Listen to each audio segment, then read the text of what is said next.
Good evening, all of you. This is RS sir and welcome back to RSC science classes once again. जी हाँ दोस्तों, एक बार फिर से आप सभी का आपके अपने इस YouTube channel RSC science classes पर स्वागत है।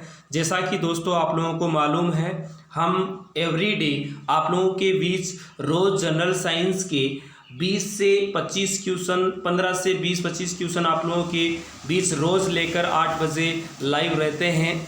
तो आप लोगों से एक बार रिक्वेस्ट रहेगा कि इस लिंक को आप ज़्यादा से ज़्यादा अपने उन फ्रेंड सर्किल में शेयर करें जो कॉम्पिटिटिव एग्ज़ाम से जुड़े हुए हैं या प्रतियोगी परीक्षाओं से संबंधित है, तैयारी कर रहे हैं।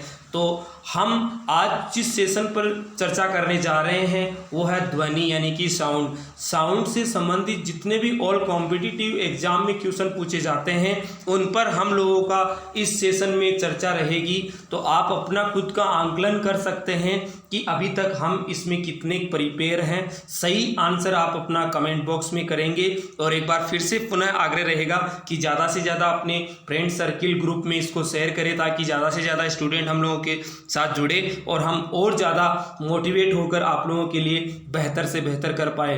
प्रश्नोत्तरी महत्वपूर्ण रहेगी ध्वनि चैप्टर पर। तो हम अब बिना समय को बर्बाद किए इस सेशन की शुरुआत करने जा रहे हैं। तो आप ध्यान से चारों ऑप्शन पढ़कर, क्वेश्चन के चारों ऑप्शन पढ़कर ध्यान से आप लोग सही आंसर करने का कोशिश करें। देखें पहला और आज का पहला सवाल जो बोर्ड स्क्रीन पर देख पा रहे हैं, ध्वनि तरंगों की प्रकृति होती है। ध्वनि तरंग किस प्रकार की प्रकृति की होती है? वो अनुप्रस्थ है, वो अनुदैर्घ्य है, विद्युत चुंबकीय तरंग की प्रकृति रखती है या उपरोक्त सभी यानी ऑल स्टेटमेंट राइट। तो कौन सा कथन सत्य है, कौन सा ऑप्शन राइट है? कमेंट बॉक्स के मार्फत आप जल्दी आंसर करने की कोशिश करें। बहुत बढ़िया बेटा, शाबाश, गुड इवनिंग, बहुत अच्छा, शाबाश, अच्छा आंसर कर रहे हैं कुछ स्टूडेंट, बहुत बढ़िया।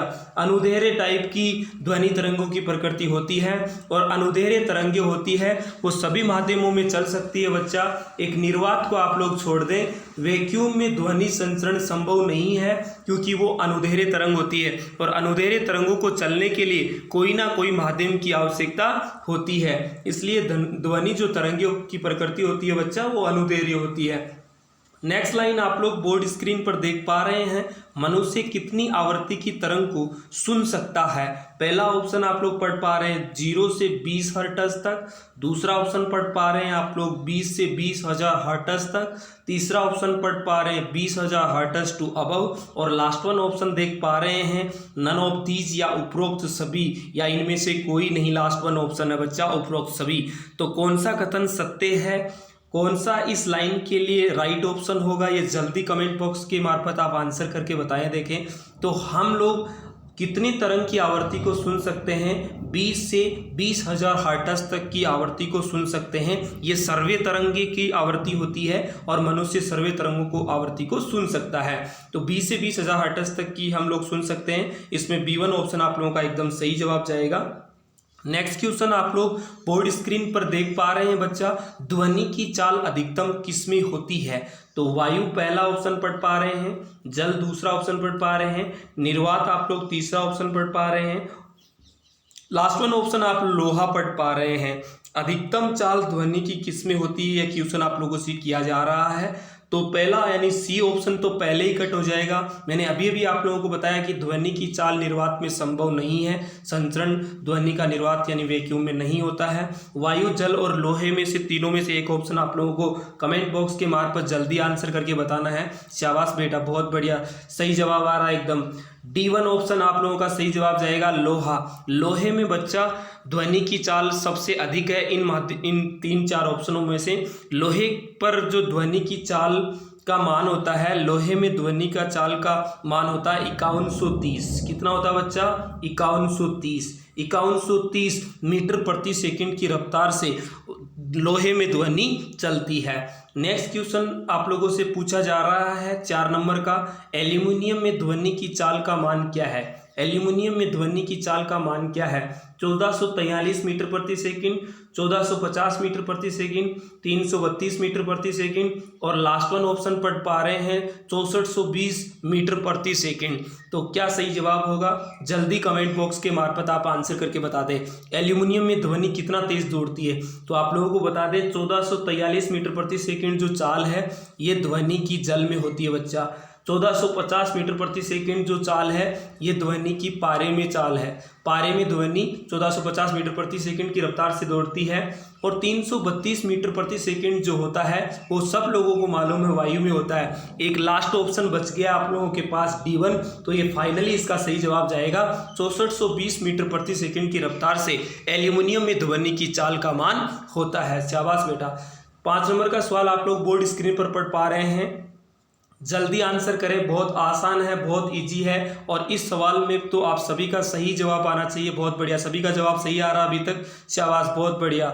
इसमें आप लोगों को पता है 300 मीटर प्रति सेकंड वायु में ध्वनि की चाल का मान नहीं होता है, 232 मीटर प्रति सेकंड नहीं होता है, बिल्कुल 332 मीटर प्रति सेकंड वायु में ध्वनि का वेग होता है। आप लोगों को बता दें कि यदि आप लोगों से 332 मीटर सेकंड ये तो वायु में पूछ लिया, यदि जल में पूछे तो 1443 अभी बताया, पारे में पूछे तो आप लोगों का जवाब आएगा, पारे में आप लोगों से पूछा जाए तो 1450 मीटर प्रति सेकंड होता है, एल्यूमिनियम में 6420 मीटर प्रति सेकंड होता है। तो ये कुछ माध्यम है जिनमें आप लोगों को ध्वनि की चाल का मान याद रखना है। क्वेश्चन आप लोगों को मोस्टली पूछ ही सकता है। ध्वनि की चाल संभव नहीं है, ध्वनि की चाल संभव नहीं है, तो ये इस पर आप लोगों को आंसर करना है, थोड़ा सा दिमाग लगाना है फिर आंसर कर देना है। शुरुआत में ही मैंने आप लोगों को एक चीज़ बताई थी, उसको एक बार वापस रिमेंबर करके आप इस सवाल का जवाब आराम से कर सकते हैं। ध्वनि की चाल संभव नहीं है। ठोसों में ध्वनि चलती है, द्रव्य यानी तरल में ध्वनि चलती है, गैसों में भी ध्वनि चलती है। ध्वनि एक अनुदैर्ध्य तरंग होती है और ठोस, द्रव्य, गैस तीनों में दौड़ती है। बाकी ऑप्शन आप लोगों के पास एक लास्ट वन ऑप्शन बच गया है D1, यानी निर्वात में ध्वनि का संचरण संभव नहीं है बेटा। तो आप लोगों का इसमें फाइनली सब जवाब जाएगा निर्वात, यानी D1 ऑप्शन। आज का 7 नंबर सवाल आप लोग स्क्रीन पर देख पा रहे हैं, ध्वनि तीव्रता की इकाई होती है, ध्वनि तीव्रता की इकाई होती है। तो आप जल्दी आंसर करके बता सकते हैं ध्वनि तीव्रता की इकाई क्या होती है? Pascal, poised, decibel, Newton. क्या सही जवाब होगा? जल्दी आंसर करें। बहुत बढ़िया, शाबाश। कुछ बच्चों का सही आंसर आ रहा है कंटिन्यू। अभी तक हमने 7 क्वेश्चनों पर चर्चा करी और 7 में उनका सही जवाब आ रहा है। बेहतरीन तैयारी चल रही है, बहुत बढ़िया बेटा, शाबाश, वेल डन। इसमें आप लोगों का C1 जवाब जाएगा डेसिबल, यानी डेसिबल जो होती है ध्वनि की इंटेंसिटी यानी तीव्रता को मापने की यूनिट या इकाई होती है। 8 नंबर का सवाल बच्चों आप लोग बोर्ड स्क्रीन पर पढ़ पा रहे हैं, डॉपलर प्रभाव निम्न में से किससे संबंधित होता है? डॉपलर प्रभाव निम्नलिखित में से किससे संबंधित होता है? तो पहला ऑप्शन आप लोग ध्वनि पढ़ रहे हैं, नेक्स्ट ऑप्शन आप दाब पढ़ रहे हैं और थर्ड वन ऑप्शन आप वायु पढ़ रहे हैं और इसके बाद लास्ट वन ऑप्शन आप ताप पढ़ रहे हैं। तो किससे संबंधित डॉपलर प्रभाव होगा? जल्दी आंसर करें। बहुत बढ़िया, ध्वनि से। ए नंबर ऑप्शन इसमें एकदम सही क्लिक ऑन हो जाएगा। डॉपलर प्रभाव ध्वनि स्रोत की आवृत्ति में होने वाले उतार चढ़ाव को कहते हैं। तो आप लोग ये ध्यान रखना, डॉपलर प्रभाव का संबंध ध्वनि से। फाइनली जवाब चला जाएगा। नेक्स्ट आप 9 नंबर का सवाल स्क्रीन पर पढ़ पा रहे हैं, ध्वनि तीव्रता का मापन किस मीटर से किया जाता है? बहुत ही शानदार और इम्पोर्टेंट और IMP सवाल आप लोगों के बीच है। लेक्टोमीटर से क्या मापा जाता है? ऑडियोमीटर से क्या मापा जाता है? विस्कोमीटर से क्या मापा जाता है? सभी के बारे में आप लोग आंसर करेंगे। आप सब लोगों को पता है लेक्टोमीटर होता है वो दूध की शुद्धता को बताता है, जबकि विस्कोमीटर होता है वो विस्को इट मीन्स श्यानता होता है। विस्कोमीटर से हम श्यानता का मापन करते हैं। तो आप लोगों के पास 2 ऑप्शन बच गए हैं, ऑडियोमीटर और नन ऑफ दीज। तो नन ऑफ दीज तो नहीं होगा, विस्कोमीटर पहले ही कैंसिल आउट हो गया और लेक्टोमीटर पहले ही कैंसिल आउट हो गया। तो आप लोगों का एकदम सही जवाब क्या जाएगा? B1 ऑप्शन एकदम सही जवाब चला जाएगा। ऑडियोमीटर से हम ध्वनि की तीव्रता का मापन करते हैं दोस्तों। नेक्स्ट आप लोग जो क्वेश्चन पढ़ पा रहे हैं 10 नंबर का, अल्टीमीटर का उपयोग किस रूप में किया जाता है? अल्टीमीटर का उपयोग किस रूप में किया जाता है? जल्दी कमेंट बॉक्स में आप आंसर करके बताएंगे अल्टीमीटर का यूज किस उपयोग में किया जाता है, अल्टीमीटर का उपयोग किस रूप में किया जाता है? जल्दी ऑप्शन में आप लोग कमेंट बॉक्स में ऑप्शन लिखे, देखिए कौन सा सही ऑप्शन होगा। बहुत बढ़िया, शाबाश, A1 ऑप्शन फाइनली सही जवाब जाएगा। ऊंचाई मापी यंत्र जो होता है वो अल्टीमीटर होता है। शाबाश दोस्तों। 11 नंबर का सवाल आप लोग स्क्रीन पर देख पा रहे हैं, अनुदैर्घ्य तरंगे किसमें उत्पन्न नहीं होती है? तो काफ़ी आसान है। पहले हम अनुदैर्घ्य तरंगों पर 2 क्वेश्चन पहले कर चुके हैं, तो आप आराम से क्वेश्चन ऑन कर इस पर क्लिक ऑन कर सकते हैं, सही जवाब कर सकते हैं। ठोसों में, तरल में, गैसों में और उपरोक्त सभी। तो किसमें ये अनुदैर्घ्य तरंगे किसमें उत्पन्न होती है? अनुदैर्घ्य तरंगे सभी में उत्पन्न होती है, आप सब लोगों को मालूम है। ठोसों में भी उत्पन्न होती है, तरल में भी होती है, गैसों में भी होती है और उपरोक्त सभी। यानी अनुदैर्घ्य तरंग ठोस, द्रव, तरल पर उत्पन्न हो सकती है, निर्वात में उत्पन्न नहीं हो सकती। नेक्स्ट 12 नंबर का सवाल आप लोग बोर्ड स्क्रीन पर देख पा रहे हैं बच्चा। भूकंप केंद्र से उत्पन्न होने वाली तरंगे हैं।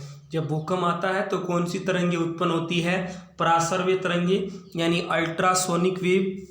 नेक्स्ट क्वेश्चन आप लोग पढ़ पा रहे हैं, अल्ट्रासोनिक वेव के अलावा आप लोग क्वेश्चन पढ़ पा रहे हैं ऑप्शन पढ़ पा रहे हैं सर्वे तरंग, और उसके बाद असर्वे तरंग, और लास्ट वन जो ऑप्शन है वो डी ऑप्शन है, उपरोक्त सभी। कौन सा ऑप्शन सही होगा? आप लोग जल्दी आंसर करके क्वेश्चन ऑन क्लिक ऑन करे, देखिए जल्दी। तो आप सही जवाब इसमें एकदम चला जाएगा असर्वे तरंगे। बहुत बढ़िया, असर्वे तरंगे C1 ऑप्शन है, और C1 आपका फाइनली सही जवाब जाएगा।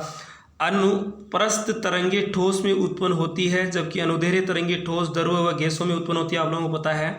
असर्वे तरंगे होती है जिनको हम लोग नहीं सुन सकते, परासर्वे तरंगों को हम लोग नहीं सुन सकते, और सर्वे तरंगों को हम सुन सकते हैं। तो भूकंप जब आता है तो उसमें असर्वे तरंगे उत्पन्न होती है बच्चा, ये चीज़ आप लोगों को ध्यान रखना। असर्वे तरंगों की आवृत्ति 0 से 20 हर्ट्ज तक होती है, और हम लोगों की इतनी कैपेसिटी नहीं है, 20 हर्ट्ज से कम की हम लोगों की कैपेसिटी नहीं, हम नहीं सुन सकते। तो भूकंप जब आता है तो असर्वे तरंगे उत्पन्न होती है। वेरी गुड, इन्हें मानव नहीं सुन सकता। आज का 13 नंबर सवाल आप लोगों से पूछा जा रहा है, असर्वे तरंगों की आवृत्ति होती है। अभी अभी आप लोगों को फाइनली जवाब दिया, 0 से 20 हर्ट्ज तक की जो तरंगे होती है वो असर्वे तरंगे होती हैं। ए नंबर ऑप्शन पर आप लोगों का राइट जवाब जाएगा। बहुत बढ़िया। 14 नंबर सवाल आप लोग बोर्ड स्क्रीन पर देख पा रहे हैं, चमगादड़ द्वारा मुंह से उत्पन्न की जाने वाली तरंगे कौन सी होती है? परासर्वे, असर्वे, सर्वे, इनमें से कोई नहीं। काफ़ी IMP और इम्पोर्टेंट सवाल रहेगा, इसमें आप लोगों को ध्यान रखना। चमगादड़ के मुंह के द्वारा जो उत्पन्न की जाने वाली तरंगे होती है वो परासर्वे तरंगे होती है बेटा, ये चीज़ तुम लोगों को ध्यान रखना। चमगादड़ द्वारा उड़ते समय मुंह से परासर्वे तरंगे उत्पन्न की जाती है। ये तरंगे अवरोध से टकराकर वापस चमगादड़ तक पहुंचती है, जिससे वह अंधेरे में आसानी से उड़ पाती है। इन तरंगों का प्रयोग सोनोग्राफी में भी किया जाता है, और आप लोगों को बताया है समुद्र में जो सोनार वस्तुओं को ढूंढने वाला यंत्र होता है उसमें भी इसका यूज किया जाता है। दूर स्थित संकेत भेजने में भी परासर्वे तरंगों का यूज किया जाता है। दोस्तों, आज का फाइनली जो सवाल आप लोगों के बीच रहेगा वो 15 नंबर का सवाल है, और इस पर आप लोगों का सही जवाब क्या जाएगा? एकदम सही जवाब बताएं। तो चंद्रमा पर अभी आप लोगों का सही जवाब जो 14 नंबर का ऑप्शन है उसमें आप लोगों का सही जवाब परासर्वे तरंगे रहेगा। चमगादड़ द्वारा मुंह से उत्पन्न कौन सी होती है?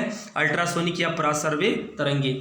इस पर आप लोग अपना फाइनली जवाब करें। देखिए, चंद्रमा पर ध्वनि सुनाई नहीं देती है क्योंकि, कौन सा स्टेटमेंट इसके लिए सत्य है? सही जवाब करें। देखिए, पहला ऑप्शन पढ़ पा रहे हैं, चंद्रमा पर वायुमंडल की अनुपस्थिति, चंद्रमा पर प्रत्यास्थता का अधिक होना, घनत्व का कम होना, और इनमें से कोई नहीं। कौन सा ऑप्शन राइट होगा? सभी बच्चे एक बार दोबारा से क्वेश्चन को पढ़ के चारों ऑप्शन देख लें और फिर कमेंट बॉक्स में सही आंसर करें। चंद्रमा पर ध्वनि सुनाई नहीं देती है क्योंकि, क्या सही जवाब होगा? चंद्रमा पर वायुमंडल की अनुपस्थिति, चंद्रमा पर प्रत्यास्थता का अधिक होना, घनत्व कम होना, इनमें से कोई नहीं। तो इसमें बच्चा आप लोगों का एकदम सही जवाब जाएगा, चंद्रमा पर वायुमंडल की अनुपस्थिति। चंद्रमा पर कोई गैसों का विनिमय नहीं है, कोई माध्यम नहीं है, ठोस, द्रव, गैस, इसलिए वहां पर व्यक्ति की एक दूसरे की आवाज़ नहीं सुन पाता। चंद्रमा पर कोई भी घटना होती है तो वो हमें यहाँ पर नहीं सुनाई देती है क्योंकि वहाँ पर निर्वातित माध्यम होता है। तो दोस्तों आज के लिए बस इतना ही। आई होप कि ये सेशन आप लोगों को पसंद आ रहे होंगे। यदि पसंद आ रहे हैं तो ज़्यादा से ज़्यादा अपने फ्रेंड सर्किल में इनको शेयर करें, सपोर्ट करें, लाइक करें, सब्सक्राइब करें और शेयर करना ना भूलें। आज के लिए बस इतना ही। जय हिंद, जय भारत।